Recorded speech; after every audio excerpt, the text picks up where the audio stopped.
Hello students, welcome to our channel Ganit Vigyan. आज हम समझेंगे number of gram equivalent mole concept में। तो नंबर ऑफ़ ग्राम इक्विवेलेंट क्या है, उसके लिए पहले हम ये एक रिएक्शन समझते हैं। जैसे हमारे पास है सल्फ्यूरिक एसिड और सोडियम हाइड्रोक्साइड, इसको हमने रिएक्ट किया, हमें मिला Na2SO4 + H2। तो हमें पता है कि यहाँ पे जो सल्फ्यूरिक एसिड है वो 1 मोल है और जो सोडियम हाइड्रोक्साइड है वो 2 मोल है, और हमें मिला 1 मोल Na2SO4 + 1 मोल H2। और यहाँ हमने H2 के 3 मोल और नाइट्रोजन के 1 मोल लिए और हमें 2 मोल मिले अमोनिया के। तो ये तो हमने देख लिया कि हमने इसको बैलेंस किया, हमें पता लग गया कि ये कितने सल्फ्यूरिक एसिड को कितने सोडियम हाइड्रोक्साइड से। अगर मान लो हम इसको बैलेंस ना करते और बिना बैलेंस किए हमें बताना होता कि कितना सल्फ्यूरिक एसिड लें और कितना सोडियम हाइड्रोक्साइड लें, जिससे कि रिएक्ट करके हमें Na2SO4 और H2O मिले बिना बैलेंस किए। तो बिना बैलेंस किए तो हम नहीं बता सकते थे कि सल्फ्यूरिक एसिड कितना चाहिए और सोडियम हाइड्रोक्साइड कितना चाहिए। तो उस केस में क्या हमारा काम आता है, नंबर ऑफ़ ग्राम इक्विवेलेंट। उसका क्या मतलब है कि उस केस में हम क्या करेंगे कि हम क्या कहेंगे, सल्फ्यूरिक एसिड जो होगा, सल्फ्यूरिक एसिड का अगर 1 ग्राम इक्विवेलेंट है, 1 ग्राम इक्विवेलेंट रिएक्ट करेगा सोडियम हाइड्रोक्साइड के 1 ग्राम इक्विवेलेंट से, और रिएक्ट करने के बाद हमें जो प्रोडक्ट देगा वो Na2SO4,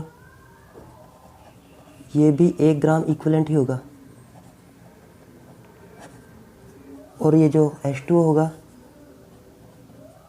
ये भी 1 ग्राम इक्विवेलेंट ही होगा। अगर ये दो सल्फ्यूरिक एसिड 2 ग्राम इक्विवेलेंट होता तो सोडियम हाइड्रोक्साइड भी 2 ग्राम इक्विवेलेंट चाहिए होगा, और जो Na2SO4 बनेगा वो भी 2 ग्राम इक्विवेलेंट बनेगा, और जो H2O बनेगा वो भी 2 ग्राम इक्विवेलेंट बनेगा। तो इसमें क्या है, हमें इसमें बैलेंसिंग की ज़रूरत ही नहीं पड़ी, बिना बैलेंसिंग के ही हमने बता दिया। हमें मोल नंबर ऑफ़ मोल से नहीं मतलब, हमें उसके मास से नहीं मतलब, हमने सीधा उसका ग्राम इक्विवेलेंट निकाला और ग्राम यहाँ से पता लग गया कि 1 ग्राम इक्विवेलेंट अगर sulphuric acid 1 gram equivalent sodium hydroxide से रिएक्ट करेगा तो 1 ग्राम इक्विवेलेंट Na2SO4 बनेगा और 1 ग्राम इक्विवेलेंट H2O। तो इसका मतलब जैसे अगर हमारे पास रिएक्शन होगी, रिएक्टेंट A रिएक्टेंट B को हमने रिएक्ट किया तो हमें क्या मिला, प्रोडक्ट C और D। तो इसका मतलब है कि नंबर ऑफ़ ग्राम इक्विवेलेंट जो ऑफ ए का जो नंबर ऑफ़ ग्राम इक्विवेलेंट होगा वो बराबर होगा number of gram equivalent of B, equal होगा number of gram equivalent of C, equal होगा number of gram equivalent of D. अब ये कैसे होगा, अब ये समझते हैं। अब हम समझते हैं number of gram equivalent. Number of gram equivalent find करने का फॉर्मूला है हमारे पास given mass upon equivalent mass और वेट। ये फॉर्मूला हमारे पास नंबर ऑफ़ ग्राम इक्विवेलेंट को फाइंड करने का। अब यहाँ पे मास तो हमें पता होगा, क्वेश्चन में दिया होगा, लेकिन हमें इक्विवेलेंट मास नहीं पता। तो इक्विवेलेंट मास को फाइंड करने का हमारे पास फॉर्मूला है, इक्विवेलेंट मास को फाइंड करने का फॉर्मूला मॉलिक्यूलर वेट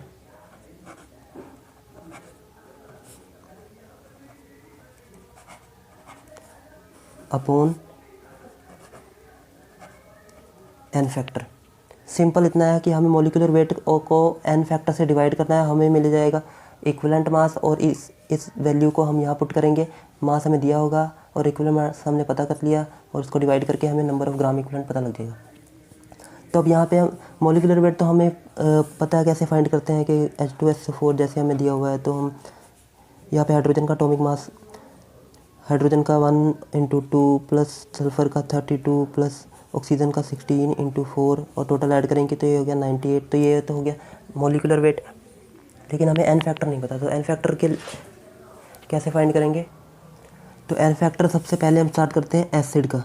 एसिड का एन फैक्टर कैसे फाइंड करते हैं, एसिड का अलग होगा, बेस का अलग होगा, सबका मतलब अलग अलग है। तो पहले हम एसिड से स्टार्ट करते हैं। तो एसिड में जैसे हमारे पास है H2SO4, तो H2SO4 का जो n फैक्टर होता है वो उसकी बेसिसिटी होती है। बेसिसिटी का मतलब वो कितने H+ आयन रिलीज़ कर सकता है, नंबर ऑफ H+ आयन जितने वो रिलीज़ कर पाएगा वही उसकी क्या होगी, बेसिसिटी। अब ये जैसे H2SO4 है, तो जब हम इसको वाटर में डिज़ोल्व करेंगे तो ये क्या करेगा, कितने H+ आयन रिलीज़ करेगा, ये 2 H+ आयन रिलीज़ करेगा। तो इसका n फैक्टर कितना हो जाएगा, तो जो इसका n फैक्टर होगा वो 2 होगा। वैसे ही अगर हम एक और एसिड लें जैसे HCl, हाइड्रोजन क्लोराइड को अगर हम वाटर में डिज़ोल्व करेंगे तो ये क्या करेगा, कितने H+ आयन रिलीज़ करेगा, एक H+ आयन रिलीज़ करेगा। तो इसका जो n फैक्टर होगा वो क्या होगा, 1। एक और एग्जांपल लेते हैं जो एग्ज़ाम में अक्सर पूछी जाती है, H3PO4। ये हमारे पास 3 टाइप्स के H3PO4, H3PO3, H3PO2। अगर हम सबसे पहले इसको देखें तो इसमें हमें पता है कि इसका स्ट्रक्चर कुछ ऐसा होगा। फॉस्फोरस की वैलेंसी कितनी होती है, 5। तो इसके पास ये कितने बॉन्ड फॉर्म करेगा, 5। तो ये फास्फोरस 2 बॉन्ड ऑक्सीजन के साथ, और उसके बाद ये ऑक्सीजन, ये हो गए O4 पूरे हो गए, और इसके बाद H इसके साथ जुड़ा होगा, एक यहाँ पे, एक H यहाँ पे, एक इसके साथ ऑक्सीजन के साथ। ये 3 हाइड्रोजन 3 ऑक्सीजन के साथ जुड़े हुए हैं। जब हम H3PO4 को वाटर में डिज़ोल्व करेंगे तो क्या होगा कि ऑक्सीजन हाइड्रोजन से ज़्यादा इलेक्ट्रोनेगेटिव है, और ये ऑक्सीजन क्या करेगा, इसका इलेक्ट्रॉन ले लेगा, और जब ये इसका इलेक्ट्रॉन ले लेगा तो ये H+ रिलीज़ कर देगा, इस H+ को रिलीज़ कर देगा। और जब ये ऑक्सीजन इसका इलेक्ट्रॉन ले लेगा, क्योंकि ऑक्सीजन और हाइड्रोजन के बीच में जो बॉन्ड एंथैल्पी है वो वाटर में डिज़ोल्व करेंगे तो इतनी वीक है कि वो हाइड्रोजन और ऑक्सीजन के बीच का जो बॉन्ड है वो ब्रेक कर देगी, क्योंकि ऑक्सीजन ज़्यादा इलेक्ट्रोनेगेटिव है, और जो ज़्यादा इलेक्ट्रोनेगेटिव होता है वो क्या करता है कि दूसरे एटम का इलेक्ट्रॉन अपनी तरफ खींच लेता है। तो फिर ऑक्सीजन क्या करेगा, हाइड्रोजन का इलेक्ट्रॉन अपनी तरफ खींच लेगा, और ये वाला हाइड्रोजन भी रिलीज़ हो जाएगा, और ये वाला हाइड्रोजन भी रिलीज़ हो जाएगा। तो हमारे पास टोटल कितने H+ आयन रिलीज़ हो गए, 3 H+ आयन। तो अगर इसमें 3 H+ आयन रिलीज़ हो रहे हैं तो इसका मतलब इसका n फैक्टर कितना हो गया, n फैक्टर हो गया 3। अब सेकंड में आते हैं। सेकंड में हम देखेंगे H3PO3। इसमें देख के हमें लग रहा है कि ये भी 3 हाइड्रोजन रिलीज़ करेगा, लेकिन ऐसा नहीं है। अगर इसके स्ट्रक्चर में जाएँ तो ये हो जाएगा ऐसे। यहाँ पे ऑक्सीजन कितने हैं, 3। ऑक्सीजन 3 पूरे हो गए, लेकिन फॉस्फोरस के वैलेंसी कितनी है, 5। तो इसको ये 5वीं जो है हाइड्रोजन के साथ पूरी करनी पड़ेगी। ये हो गया, फॉस्फोरस के साथ 5 एटम कंबाइन हो गए। अब ये 2 हाइड्रोजन रह गए, एक हाइड्रोजन इसके साथ कंबाइन हो जाएगा, एक हाइड्रोजन इसके साथ। तो अब यहाँ पे हम देखेंगे जब हमने इसको वाटर में डिज़ोल्व किया तो क्या होगा कि ऑक्सीजन तो इतना इलेक्ट्रोनेगेटिव है कि ये इसका इलेक्ट्रॉन ले लेगा, और हाइड्रोजन यहाँ से रिलीज़ हो जाएगा। हाइड्रोजन रिलीज़ हो गया तो ये H+ आयन छोड़ देगा, तो ये 1 हो गया। उसके बाद जब ये भी इसका इलेक्ट्रॉन ले लेगा और ये हाइड्रोजन रिलीज़ कर देगा, और ये H+ आयन हो गया। उसके बाद यहाँ पे आते हैं। लेकिन जब हम फॉस्फोरस और हाइड्रोजन इन दोनों में जो इलेक्ट्रोनेगेटिविटी है ऑलमोस्ट सेम ही होती है, जिसकी वजह से, और फॉस्फोरस इतना इलेक्ट्रोनेगेटिव नहीं होता कि इसका इलेक्ट्रॉन खींच ले अपनी तरफ और ये H+ आयन रिलीज़ हो जाए। तो इसकी वजह से ये वाला बॉन्ड ब्रेक नहीं हो पाता और हाइड्रोजन इसके साथ ही रह जाता है। तो जिसकी वजह से इसमें सिर्फ 2 H+ आयन रिलीज़ होते हैं, और 2 H+ आयन रिलीज़ होते हैं, तो इसका मतलब इसका n फैक्टर कितना हो जाएगा, n फैक्टर सिर्फ 2 होगा। वैसे ही अगर हम तीसरा का देखें जैसे H3PO2, इसका स्ट्रक्चर बनाएं तो ये हो जाएगा कुछ इस तरह का। यहाँ पे 2 ऑक्सीजन तो कंप्लीट हो गए, अब बाकी बचे हाइड्रोजन। अब ये फॉस्फोरस की वैलेंसी पूरी होगी, 5 बॉन्ड पूरे हो गए, 1 2 3 4 5। उसके बाद एक हाइड्रोजन इसके साथ। और फॉस्फोरस और हाइड्रोजन के बीच में, फॉस्फोरस तो हाइड्रोजन का इलेक्ट्रॉन नहीं गेन कर सकता, इसकी वजह से ये H+ आयन रिलीज़ नहीं करेगा, ना ये करेगा, बट ये ऑक्सीजन कर देगा। तो यहाँ से H+ आयन कितने रिलीज़ हुए?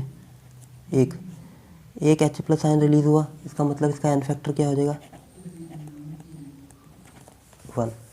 तो यहाँ से हमने देखा कि जो H3PO4 था उसका एन फैक्टर 3 था, जो H3PO3 था उसका एन फैक्टर 2 था, जो H3PO2 था उसका एन फैक्टर 1 है। ये हमने एन फैक्टर निकाला क्यों? अब यहाँ पे हम अप्लाई करके देख लेते हैं। जैसे मान लो कि हमने इक्विवेलेंट मास फाइंड करना था, तो इक्विवेलेंट मास अगर मान लो हमें दिया हुआ है HCl और हमें पूछा है कि इसका इक्विवेलेंट मास बताओ, तो इक्विवेलेंट मास फाइंड करने के लिए क्या करते हैं? इक्विवेलेंट ऊपर क्या आता? Molecular weight. तो HCl का मोलिकुलर वेट क्या होगा?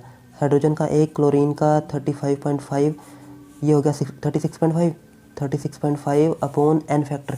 अब इसमें एन फैक्टर क्या है? मैंने बोला था कि जितने H+ आयन रिलीज़ करेगा, ये कितने N+ आयन रिलीज़ कर रहा है? ये करेगा 1, एक H+ आयन रिलीज़ करेगा, इसका मतलब इसका एन फैक्टर कितना हो गया? 1। तो इक्विवेलेंट मास कितना आ गया? 36.5। वैसे ही अगर हम H2SO4 का देखें तो H2SO4, तो इक्विवेलेंट वेट पता करना है, इक्विवेलेंट मोलिकुलर वेट ये H2SO4 का कितना होता है? 98। और एन फैक्टर इसका कितना आएगा H2SO4 का? ये कितने हाइड्रोजन रिलीज़ करेगा? 2। तो इसको 2 से डिवाइड करेंगे तो कितना आएगा? 49। तो ये इसका इक्विवेलेंट मास आ गया। वैसे ही अगर हमें इसका पूछा होता H3PO4 का इक्विवेलेंट मास, तो हम क्या करते? इसका मोलिकुलर मास न्यूमरेटर में रखते अपॉन ये कितने हाइड्रोजन रिलीज़ कर रहा है? 3 से डिवाइड कर देंगे। सेम इसमें H3PO3 पूछा, इसका इक्विवेलेंट मास फाइंड करेंगे अपॉन ये 2 H+ आयन रिलीज़ कर रहा है, 2 से डिवाइड कर देंगे। सेम उसी तरह H3PO2 का इसका मोलिकुलर वेट हमें फाइंड करके उसके बाद एक H+ आयन रिलीज़ कर रहा है, तो फिर इसका इक्विवेलेंट यहाँ से फाइंड कर लेंगे। इसके बाद समझते हैं हम बेस का एन फैक्टर। बेस का एन फैक्टर कैसे फाइंड करेंगे? तो जो बेस का एन फैक्टर होता है वो उसकी होती है एसिडिटी। एसिडिटी मीन्स कितने OH नेगेटिव आयन वो रिलीज़ कर सकता है जब हम उसको वाटर में डिज़ोल्व करें। जब हम उसको वाटर में डिज़ोल्व करेंगे तो वो जितने OH नेगेटिव आयन डिसोशिएट करेगा वही उसकी एसिडिटी होगी। जैसे मान लो हम एक एग्जांपल लेते हैं NaOH। ये हमारे पास है एक बेस, हमने इसको वाटर में डिज़ोल्व किया। जब इसको वाटर में डिज़ोल्व करेंगे तो ये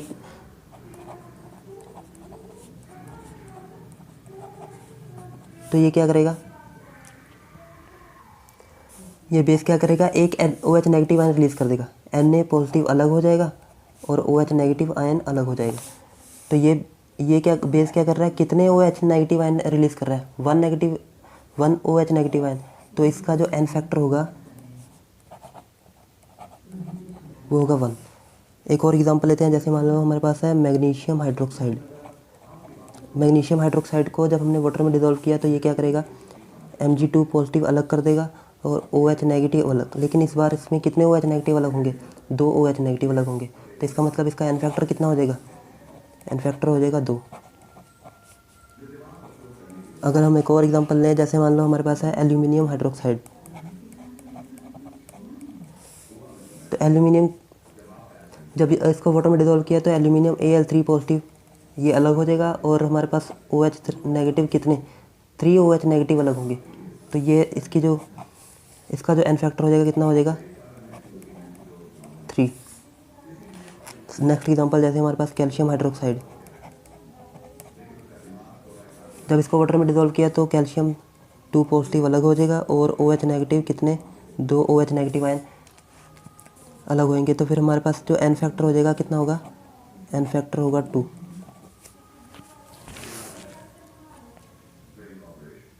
अब ये एन फैक्टर हमने क्यों फाइंड किया? जैसे मान लो हमें पूछा होता find equivalent mass of sodium hydroxide. हमें equivalent mass of sodium hydroxide पूछा हुआ है, तो हम क्या करेंगे?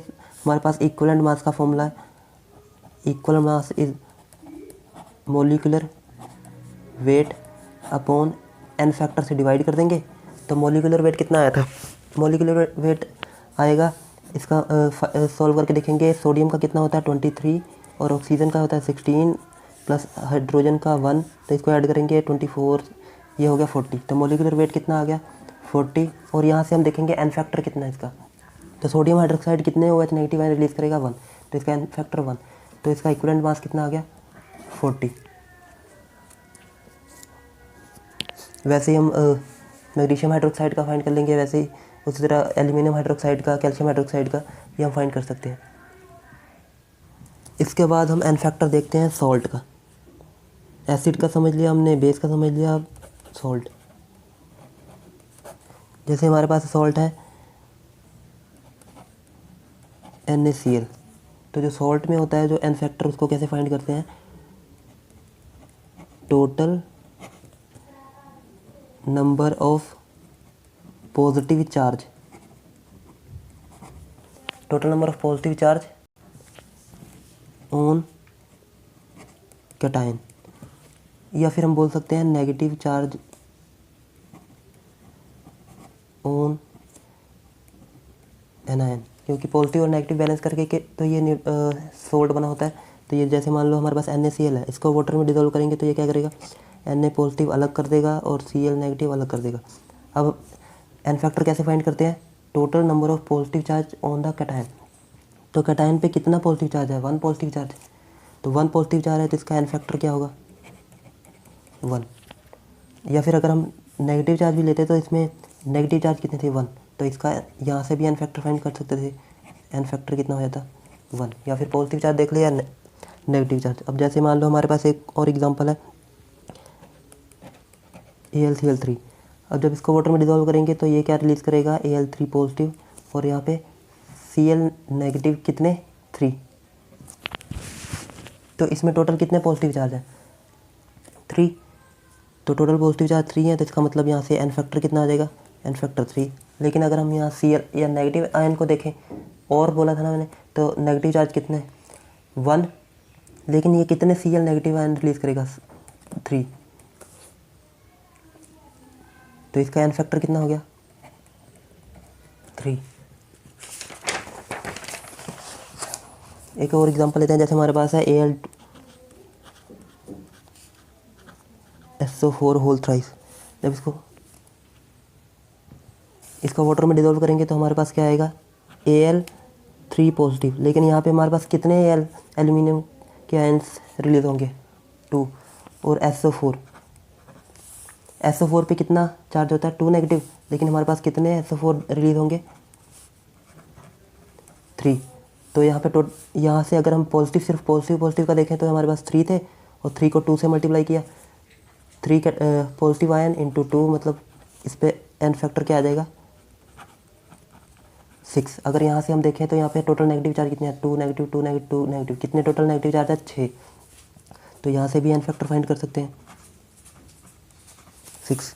एक और एग्जांपल लें, जैसे हमारे पास है मैग्नीशियम सल्फेट, तो ये जब इसको वाटर में डिजोल्व करेंगे तो ये हो जाएगा Mg2 पॉजिटिव और यहाँ पे SO4 2 नेगेटिव। यहाँ से एन फैक्टर क्या आ जाएगा, एन फैक्टर 2, और अगर नेगेटिव से चेक करें तो यहाँ से भी एन फैक्टर कितना आएगा 2। जैसे हमारे पास Na2SO4, इसको वाटर में डिजोल्व किया तो हमारे पास Na पॉजिटिव और कितने Na पॉजिटिव रिलीज होंगे 2, और SO4 नेगेटिव 2 नेगेटिव, तो यहाँ से एन फैक्टर कितना होगा 2, और यहाँ से नेगेटिव चेक करेंगे तो यहाँ से भी N factor 2।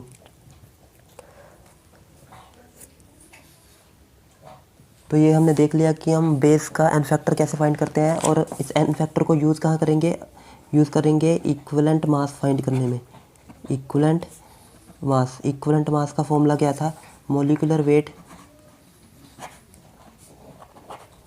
Upon N factor. तो जैसे हमने NaCl का फाइंड किया, NaCl का फाइंड कर एन फैक्टर कितना आया था, एन फैक्टर आया था, इसका आया था 1। तो मोलिकुलर वेट कैसे फाइंड करेंगे, सोडियम का कितना होता है 23 और क्लोरीन का होता है 35.5, तो यहाँ पे मोलिकुलर वेट कितना आ गया 23 + 35.5 अपॉन एन फैक्टर कितना हो गया 1। अब इसको डिवाइड करेंगे, जो आएगा सॉल्व करके वही होगा, वही हमारा हो गया इक्विवेलेंट मास।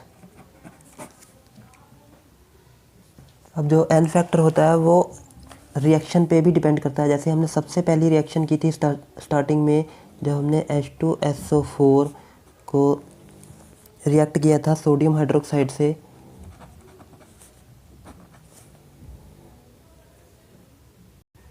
तो अगर ये रिएक्शन होने पे हमें मिलता है NaHSO4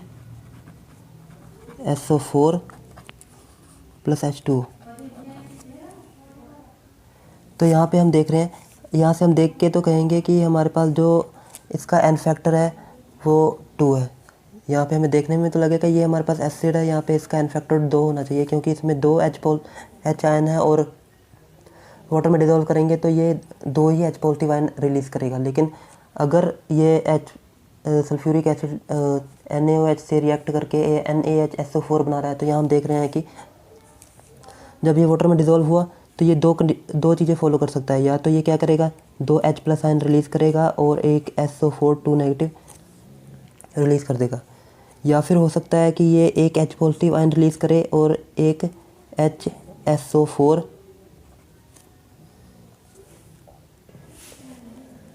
नेगेटिव रिलीज़ करे। तो इस रिएक्शन में यही हो रहा है। इसमें देखो, ये Na के साथ HSO4 नेगेटिव, Na के ऊपर क्या होता है Na पॉजिटिव और यहाँ पे HSO4 नेगेटिव। तो इसने अपना एक H पॉजिटिव आयन रिलीज़ किया और एक इसी के साथ ही रह गया।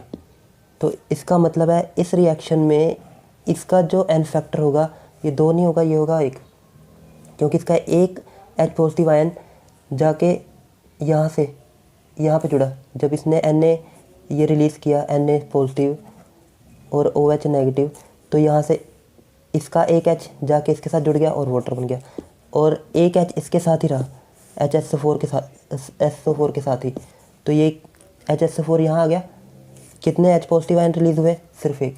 तो इस केस में इसका जो एन फैक्टर होगा वो 2 नहीं होगा, वो होगा 1। तो इसका मतलब हम रिएक्शन पे भी ध्यान देंगे कि उसका एन फैक्टर कितना है, वो कितने H पॉजिटिव आयन रिलीज़ कर रहा है। अब यहाँ से अगर हम सोडियम हाइड्रोक्साइड का देखें तो ये कितने OH नेगेटिव आयन रिलीज़ कर रहा है, 1, तो इसका एन फैक्टर 1 होगा। तो यहाँ से हमें ये भी पता लग गया कि जो एन फैक्टर होता है रिएक्शन पे भी डिपेंड करता है। तो हम रिएक्शन को भी ध्यान में रखेंगे कि N factor also depends on type of reaction. समझेंगे एन फैक्टर फॉर एटम्स। तो एन फैक्टर एटम्स कैसे फाइंड कर सकते हैं? एन फैक्टर जो एटम के होते हैं वो उसकी वैलेंसी पे डिपेंड करते हैं। जैसे मान लो हमारे पास सोडियम है, सोडियम की वैलेंसी कितनी होती है, 1, क्योंकि इसके एटॉमिक नंबर 11, तो 2 1, लास्ट में एक इलेक्ट्रॉन रह जाता है तो उसकी वैलेंसी होगी। तो ग्रुप 1 में जितने भी एटम्स होंगे, सोडियम,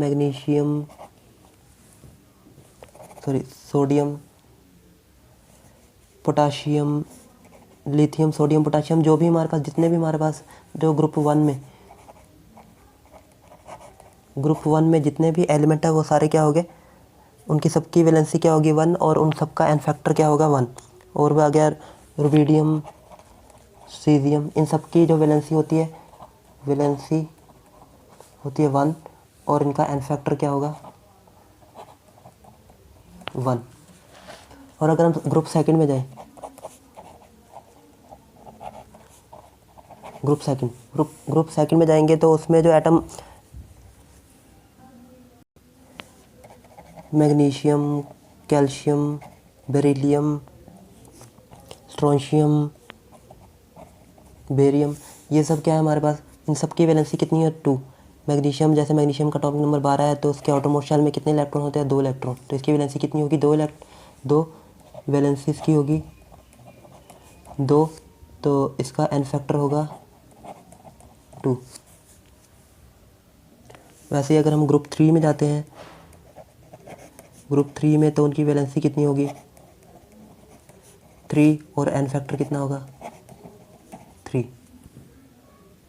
ग्रुप 16 में जाते हैं, अगर ग्रुप 16 उसकी वैलेंसी कितनी होगी, 2, तो एन फैक्टर कितना हो गया, 2।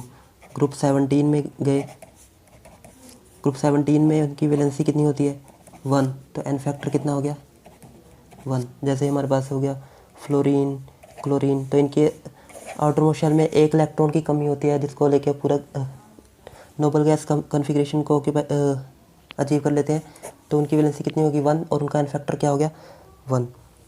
तो यहाँ से हम एटम्स का एन फैक्टर कैसे फाइंड करते हैं ये हमने देख लिया। अब समझते हैं N factor for polyatomic ions. N factor for polyatomic ions. जैसे हमारे पास जो क्लोरीन था, क्लोरीन की वैलेंसी कितनी होगी, क्लोरीन यहाँ पे एटम है तो क्लोरीन की वैलेंसी हमारे पास 1, तो इसका एन फैक्टर क्या था 1।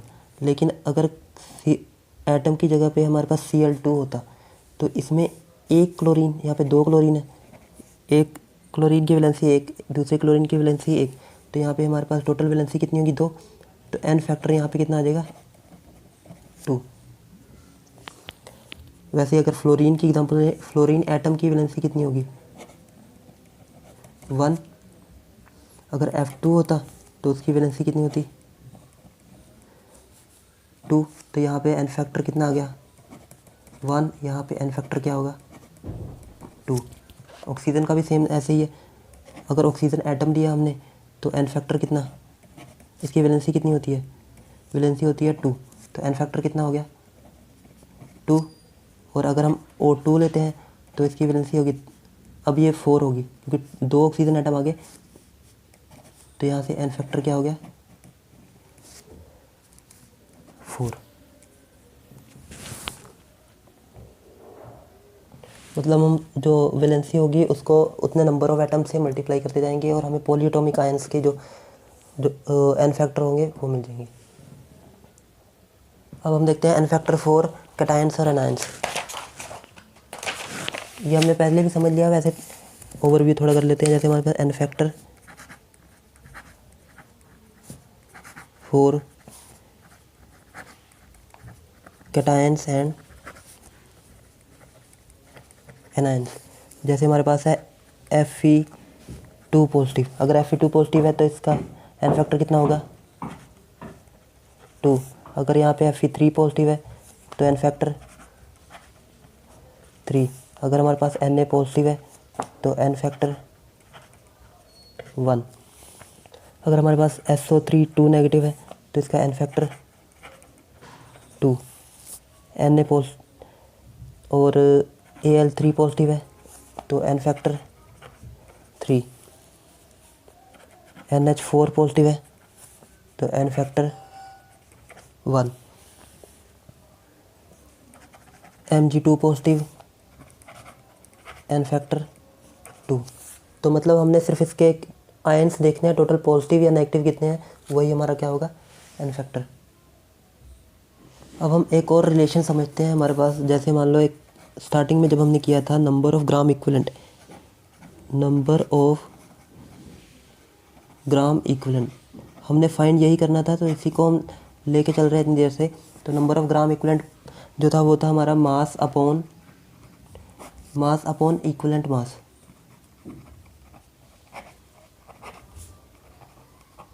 तो इसी में हम इक्विवेलेंट मास को ही फाइंड कर रहे हैं। इक्विवेलेंट मास क्या है यहाँ पे, इक्विवेलेंट मास अपॉन मॉलिक्यूलर मास या वेट अपॉन एन फैक्टर। तो यही फाइंड कर रहे हैं इतनी देर से। तब इस रिलेशन को हम और थोड़ा समझते हैं कि जैसे नंबर ऑफ ग्राम इक्विवेलेंट होता है मास अपॉन इक्विवेलेंट मास, तो यहाँ से हम लिख सकते हैं मास अपॉन ये इक्विवेलेंट मास को ये molecular weight upon N factor, molecular weight upon N factor. अब इस एन फैक्टर को ऊपर ले जाएंगे तो ये हो जाएगा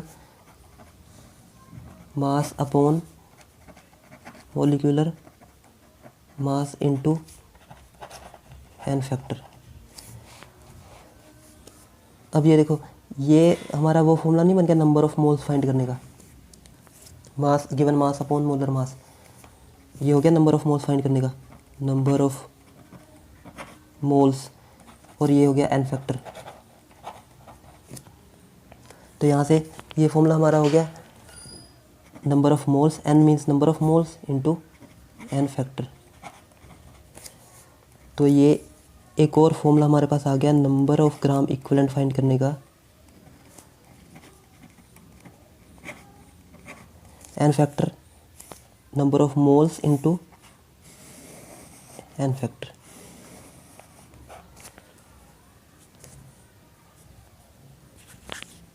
मतलब इसको हम रिएक्शन में भी यूज़ कर सकते हैं। जैसे हमारे पास ये रिएक्शन थी, अगर हमें डायरेक्ट फाइंड करना था ये रिएक्शन, इसमें था कि 1 मोल, अभी हमने क्या फाइंड किया, number of moles into N factor. तो यहाँ से क्या मिलेगा, ग्राम इक्विवेलेंट। तो यहाँ पे कितने मोल है, अगर हमें नंबर ऑफ मोल्स पता है 1, ग्राम इक्विवेलेंट कितने हैं, एन फैक्टर इसका कितना है 2, तो 1 इंटू 2 ग्राम इक्विवेलेंट आ गया। अब यहाँ से देखें मोल कितने हैं 2, और इसके एन फैक्टर कितने हैं 1, उसको मल्टीप्लाई किया कितना आ गया 2, इसका भी 2 ग्राम इक्विवेलेंट, इसका भी 2 ग्राम इक्विवेलेंट। अब यहाँ पे फाइंड करते हैं, यहाँ पे एन कितने मोल्स कितने हैं 1, और ये कितने कैटायन है इसके पास 2, Na2 पॉजिटिव, Na पॉजिटिव 2, तो ये कितना हो गया एन फैक्टर को मल्टीप्लाई किया 1 से, तो ये हो गया 2 ग्राम इक्विवेलेंट। उसी तरह यहाँ पे भी कितने H पॉजिटिव है 2 H पॉजिटिव, तो इस 1 मोल को हमने 2 H पॉजिटिव से मल्टीप्लाई किया, 2 एन फैक्टर से मल्टीप्लाई किया, कितना आ गया 2। तो यहाँ से देख रहे हैं हम 2 ग्राम इक्विवेलेंट H2SO4 को हमने 2 ग्राम इक्विवेलेंट NaOH को जब हमने रिएक्ट कराया तो हमें 2 ग्राम इक्विवेलेंट Na2SO4 मिला और 2 ग्राम इक्विवेलेंट H2O मिला। तो हम अपने फॉर्मूले को समराइज करते हैं, जैसे नंबर ऑफ ग्राम इक्विवेलेंट अगर हमें फाइंड करना है तो उसका फॉर्मूला क्या था हमारे पास,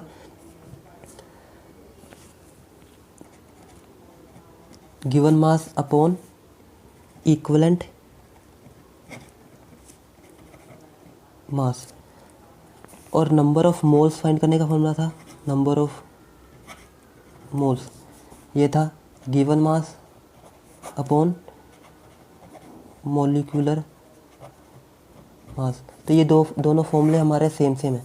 number of gram equivalent given mass upon equivalent mass, number of moles given mass upon molecular मास। सिर्फ इसमें एक चीज़ का फ़र्क है, यहाँ पे इक्विवेलेंट पूछा होगा तो इक्विवेलेंट आ जाएगा, यहाँ पे नंबर ऑफ मोल्स पूछा होगा तो मॉलिक्यूलर वेट आगे आ जाएगा।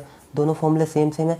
अगर आपको याद नहीं भी रहता तो आप इससे रिलेट करके याद रख सकते हैं कि नंबर ऑफ ग्राम इक्विवेलेंट क्या होगा, मास अपॉन इक्विवेलेंट मास, और नंबर ऑफ मोल्स तो हम शुरू से ही करते आ रहे हैं, मास अपॉन मॉलिक्यूलर मास। अब मॉलिक्यूलर मास की जगह पे क्या लगा देंगे, इक्विवेलेंट मास। और इक्विवेलेंट मास कैसे फाइंड करते हैं, इक्विवेलेंट मास फाइंड करने का फॉर्मूला ये रहा हमारा, मॉलिक्यूलर इक्विवेलेंट मास फाइंड करने का molecular weight upon N factor. तो सिर्फ इतना याद रखना है। अब जैसे हमने स्टार्टिंग में समझा था कि जब हम रिएक्शन करेंगे सल्फ्यूरिक एसिड को, मान लो हमने रिएक्ट किया सोडियम हाइड्रोक्साइड से, तो हमें क्या मिला था Na2SO4 प्लस H2O। अगर हम इस रिएक्शन से देखें तो यहाँ पे हमारे पास 1 मोल था, ये हो गया था, अगर बैलेंस कर दिया, ये हम बैलेंस करने के बाद वाला बता रहे हैं कि जितने ग्राम इक्विवेलेंट इसके होंगे उतने ही ग्राम इक्विवेलेंट इसके होंगे, उतने ही ग्राम इक्विवेलेंट इसके होंगे, उतने ही ग्राम इक्विवेलेंट इसके होंगे। चेक कर लिया था, अभी हमने बेस रिव्यू किया था। अब इसको देख लेते हैं। यहाँ पे 1 मोल है, जो फॉर्मूला है उसको नंबर ऑफ मोल्स को एन फैक्टर से मल्टीप्लाई किया number of gram equivalent, number of moles को एन फैक्टर से, नंबर ऑफ मोल को एन फैक्टर से, नंबर ऑफ मोल को एन फैक्टर से, नंबर ऑफ मोल को एन फैक्टर से, नंबर ऑफ मोल को एन फैक्टर से। तो number of gram equivalent, number of gram equivalent, number of gram equivalent, ये सारे क्या आने चाहिए, इक्वल आने चाहिए। तो यहाँ पे number of moles into N factor इसका 2, ये कितना हो गया 2 ग्राम इक्विवेलेंट। यहाँ से number of moles 2 into cation कितने हैं 2, 1, एन फैक्टर कितना हो गया 1, तो इसका कितना आ गया 2 ग्राम इक्विवेलेंट। यहाँ पे सोडियम के कितने हैं 2, तो नंबर ऑफ़ मोल्स कितने हैं यहाँ पे 1, नंबर ऑफ़ मोल्स 1 और सोडियम के 2। या फिर अगर हम एनायन का भी देखना चाहें तो SO4 नेगेटिव, तो यहाँ एन फैक्टर 2 आएगा। तो इसके भी कितने हो गए 2 ग्राम इक्विवेलेंट। यहाँ पे अगर हम देखें चाहे ऑक्सीजन का देख लें एनायन का या फिर चाहे कैटायन का, H पॉजिटिव यहाँ पे 2 है या फिर ऑक्सीजन यहाँ पे 1 है, तो इसका कितना होता है 2 नेगेटिव। तो यहाँ पे नंबर ऑफ़ मोल्स कितना है 1 इंटू चार्ज कितना है 2, तो ये एन फैक्टर 2 आ गया। तो यहाँ पे ग्राम इक्विवेलेंट कितना आ गया 2 ग्राम इक्विवेलेंट। तो मतलब जो ग्राम इक्विवेलेंट होगा वो सबका हमेशा क्या रहेगा सेम रहेगा। अब जैसे एक क्वेश्चन देख लेते हैं, हमारे पास पहला क्वेश्चन है find the number of gram equivalent present in 4 moles of H2SO4। तो number of gram equivalent find करना है। नंबर ऑफ़ ग्राम इक्विवेलेंट का फॉर्मूला क्या होता है, number of gram equivalent given mass upon equivalent मास। तो यहाँ से इक्विवेलेंट मास पहले फाइंड कर लेते हैं। इक्विवेलेंट मास आएगा given mass molecular mass upon N factor. तो यहाँ से मोलिकुलर मास कितना होगा, मोलिकुलर मास होगा H2SO4 का हाइड्रोजन का 1 इंटू 2 प्लस सल्फ़र का 32 प्लस 16 इंटू 4, ये हो गया टोटल 98। तो ये हो गया 98 अपॉन 4। एन फैक्टर आएगा इसका H2SO4 का, यहाँ पे कितने H पॉजिटिव आयन है 2, तो यहाँ पे एन फैक्टर कितना आ जाएगा 2। तो 2 को इससे डिवाइड किया तो ये कितना हो गया 49। अब यहाँ से लेकिन हमें तो यहाँ नंबर ऑफ़ मोल्स दिया हुआ है, तो हमें नंबर ऑफ़ मोल्स का फॉर्मूला लगाना था। तो हमारा नंबर ऑफ़ ग्राम इक्विवेलेंट सीधा निकल जाना था N factor number of moles into N factor. तो नंबर ऑफ़ मोल्स तो हमें गिवन था 4 मोल्स और एन फैक्टर कितना था, एन फैक्टर आएगा इसका 2। तो total number of gram equivalent कितना हो गए 8 ग्राम इक्विवेलेंट। तो ये हमें कैलकुलेट करने की ज़रूरत नहीं थी। एक और क्वेश्चन देख लेते हैं। जैसे हमारे पास नेक्स्ट क्वेश्चन है find number of gram equivalent present in 2 gram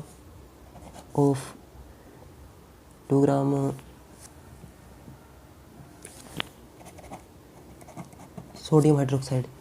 2 gram sodium hydroxide लिया तो हमें फाइंड करना है number of gram equivalent. Number of gram equivalent find करने का फॉर्मूला हमारे पास क्या है, मास अपॉन इक्विवेलेंट मास। तो हमारे पास गिवन मास कितना है 2 ग्राम और इक्विवेलेंट मास हमें फाइंड करना है। तो इक्विवेलेंट मास फाइंड करने का फॉर्मूला क्या था, molecular weight upon N factor. तो यहाँ से मोलिकुलर वेट कितना आएगा NaOH का, सोडियम का कितना 23, ऑक्सीजन का 16 प्लस हाइड्रोजन का 1, तो ये आ गया 40। और इसका एन फैक्टर सोडियम हाइड्रोक्साइड का एन फैक्टर आएगा 1। तो यहाँ से इक्विवेलेंट मास कितना आ गया 40, इक्विवेलेंट मास 40 आया। तो अब हमें number of gram equivalent find करना था, तो ये हो गया 2 अपॉन इक्विवेलेंट मास कितना है 40। अब इसको डिवाइड करेंगे तो जितना आएगा वो क्या हो जाएगा हमारा नंबर ऑफ़ ग्राम इक्विवेलेंट।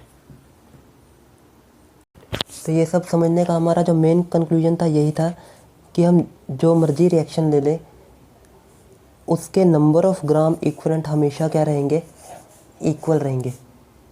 कोई भी रिएक्शन ले लेते हैं तो उसमें हमेशा नंबर ऑफ़ ग्राम इक्विवेलेंट कुछ भी हमेशा सेम रहेंगे, और उसके नंबर ऑफ़ मोल्स अलग हो सकते हैं, उसका मास अलग हो सकता है, लेकिन जो उसका नंबर ऑफ़ ग्राम इक्विवेलेंट होगा वो हमेशा इक्वल रहेगा। तो आज के लिए बस इतना ही। अगर आपको किसी भी कंसेप्ट पे प्रॉब्लम है तो आप कमेंट करके पूछ सकते हैं। Thanks for watching.